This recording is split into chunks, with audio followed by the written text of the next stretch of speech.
favorite Easter movie? You might be going, is there such a thing as an Easter movie?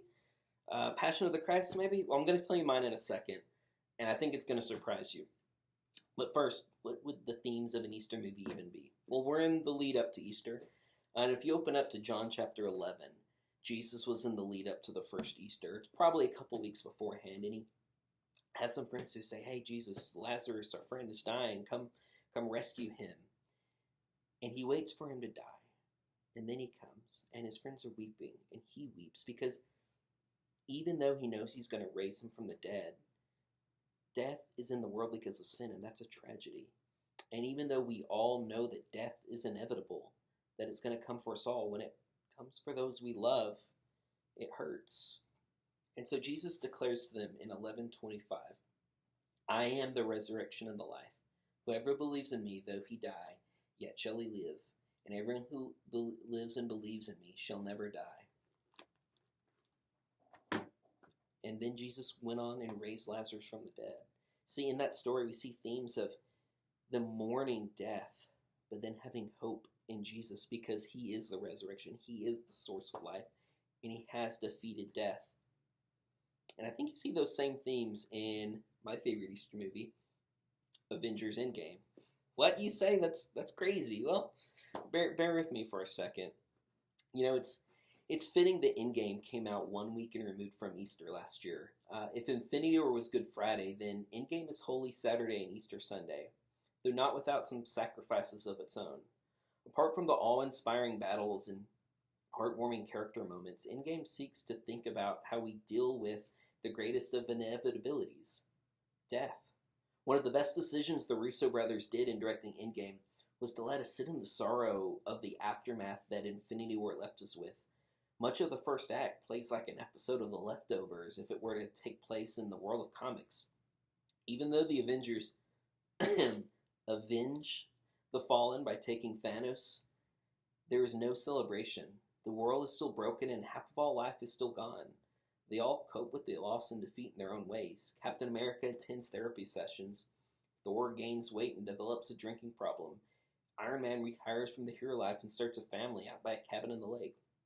In Hawkeye, he gets a terrible haircut, and goes on a murderous rampage. We all deal with loss in our own way, I guess. What unites them all is their loss of hope. Thanos is the embodiment of death itself. On multiple occasions, he declares, I am inevitable, which reminds us of the seemingly hopeless challenge it is to fight death. Death is inevitable. First death takes those we love, and eventually it comes to take us. In life, we must all decide how to deal with both the loss of others and our own impending doom. For some, that might mean focusing on what we have in the present like Tony Stark did. For others, it might mean filling our lives with distractions like alcohol, food, and Fortnite the way Thor did. Humans have been telling stories about what death means and what to do about it for as long as there have been humans. Whether they be myths, philosophies, or religious doctrines, all seek to give us either hope or acceptance in the face of the inevitable.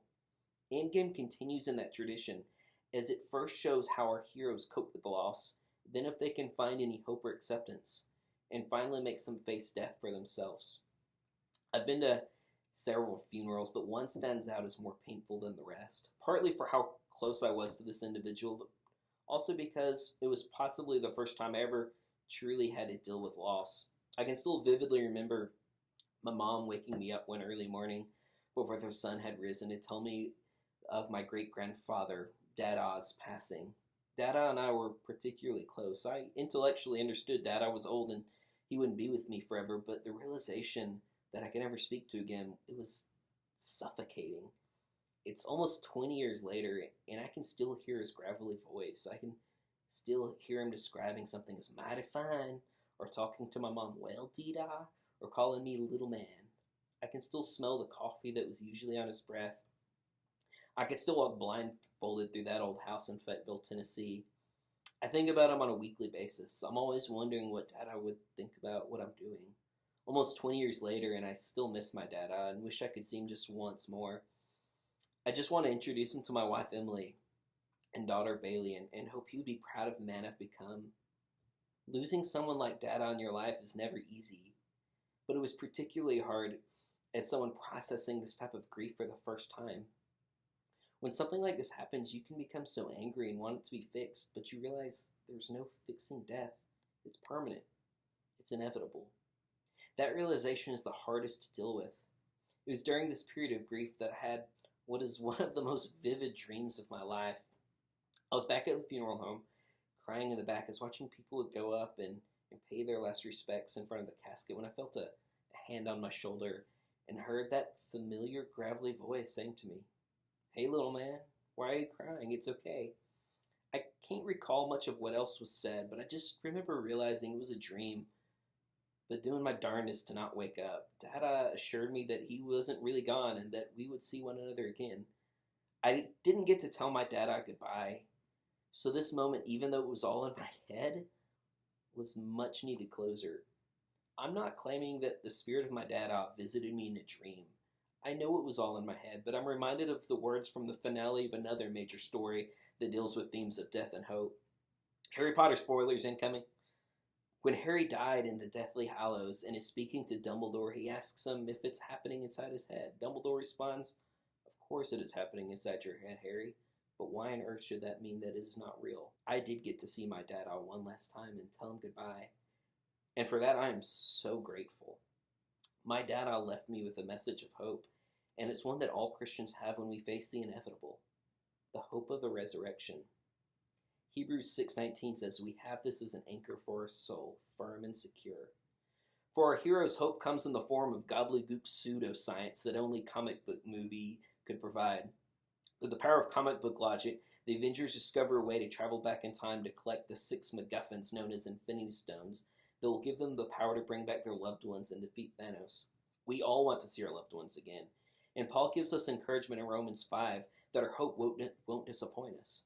We exult in a hope of the glory of God, and not only this, but we exult in also tribulations, knowing that tribulations brings about perseverance, and perseverance proven character, and proven character hope, and hope does not disappoint, because the love of God has been poured out within our hearts through the Holy Spirit who has given us. And as the Avengers travel back in time, Thor will reunite with his mother, Tony with his father, and Steve with the love of his life. These scenes, which slow down the pace of the movie, allow the audience to contemplate what it would mean for us to be reunited with our own loved ones, and continues in the movie's exploration of death and resurrection.